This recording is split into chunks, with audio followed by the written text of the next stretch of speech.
जैसा कि अभी पेट का एग्ज़ाम है तो उसमें 5 नंबर का हमारा संविधान आता है। तो हम आज संविधान के बारे में बात करते हैं, जो कुछ इम्पोर्टेंट है हम उसको याद करते हैं। जैसे कि संविधान के महत्वपूर्ण अनुच्छेद में 22 भाग, 395 अनुच्छेद और 12 अनुसूचियाँ हैं। तो इनमें से बीच बीच में क्वेश्चन बनते हैं, लेकिन हमें मुख्यतः भागों को और अनुच्छेदों को क्रम से याद कर लेते हैं तो हमें कोई प्रॉब्लम नहीं होती है। जैसे कि बात करें कि पहले भाग की संघ एवं उसका राज्य क्षेत्र, तो संघ एवं राज्य क्षेत्र में 1 से लेकर 4 तक अनुच्छेद आते हैं। नागरिकता में 5 से 11 और मौलिक अधिकार 12 से 35 और नीति निर्देशांक तक तो 36 से 51 और मूल कर्तव्य 51 का मतलब इसी के खंड में। और संघ हमारे 52 से 151, तो संघ तो 52 से 151, तो इसमें संघ में से ज्यादातर हर बार क्वेश्चन कोई ना कोई आ जाता है। तो बात करते हैं संघ में भाग 5 में 52 से 151 के बीच सबसे ज्यादा हमारे पूछे जाते हैं राष्ट्रपति पद का अनुच्छेद, शक्ति, कार्य और निर्वाचन। तो ये क्रम से आते हैं। जब हमने देखा कि संघ और राज्य दोनों ही एक जैसा ही है, क्योंकि संघ हमारे पूरे भारत का और राज्य उसके राज्य, तो हम देखते हैं इनको क्रम से। भाग 5 और भाग 6 ये 52 से 151, 152 से 237 तक। तो हमें इसमें याद करने का क्या तरीका है कि हमने राष्ट्रपति पद, तो राष्ट्रपति किसमें होता है? पूरे भारत का। लेकिन राज्य का क्या होता है? राज्यपाल। तो हमने देखा इन दोनों में बस इन दोनों में काउंटिंग हो रही है ओनली +1 की। किस तरह से?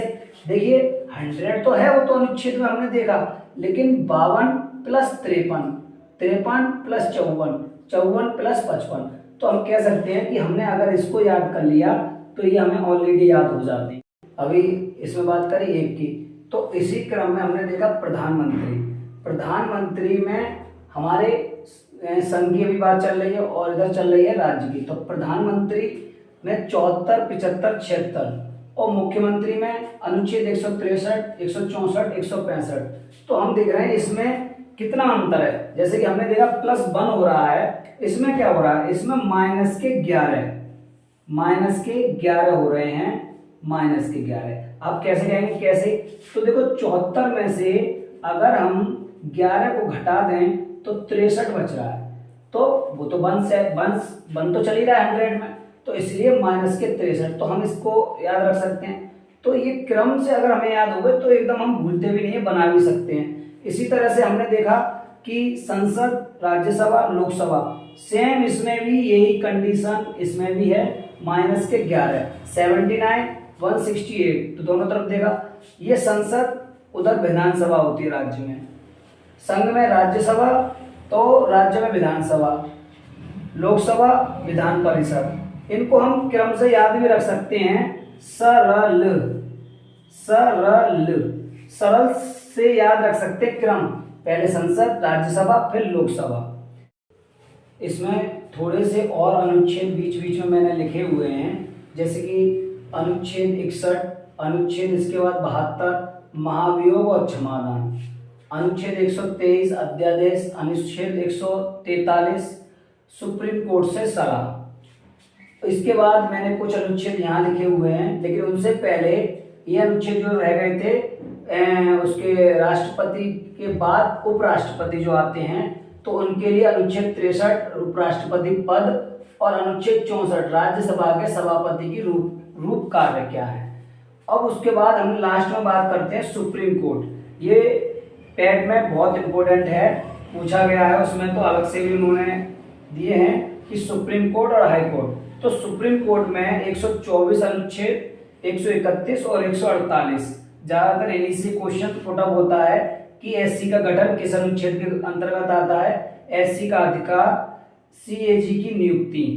और उसके बाद हाई कोर्ट अनुच्छेद 214 राज्यों के लिए, 216 हाई कोर्ट का गठन। आप जानते हैं सुप्रीम कोर्ट संघ के लिए है और हाई कोर्ट राज्यों के लिए। और इसके बाद हम बात करते हैं आगे भी, जैसे कि जो हमारे अभी हो गए 5 और 6।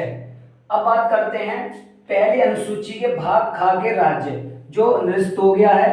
संघ राज्य के क्षेत्र 239 से 252, पंचायतें 243, का से गणा, नगर पालिकाएं, सहकारी समितियां, अनुसूचियां और जनजातियों के क्षेत्र, संघ और राज्यों के बीच का संबंध हमने अभी देखे। अब भाग 12वां वित्त, संपत्ति, संविदाएं और बात, जिनमें अनुच्छेद 264 से 300 तक के उल्लेख हैं, और भारत के राज्य क्षेत्र के भीतर व्यापार, वाणिज्य एवं समागम, संघ एवं राज्यों के अधीन सेवाएं, अधिकरण, निर्वाचन, कुछ वर्गों के संबंध में विषय उपबंध, राज्यसभा, आपात उपबंध, प्रकरण, संविधान संशोधन।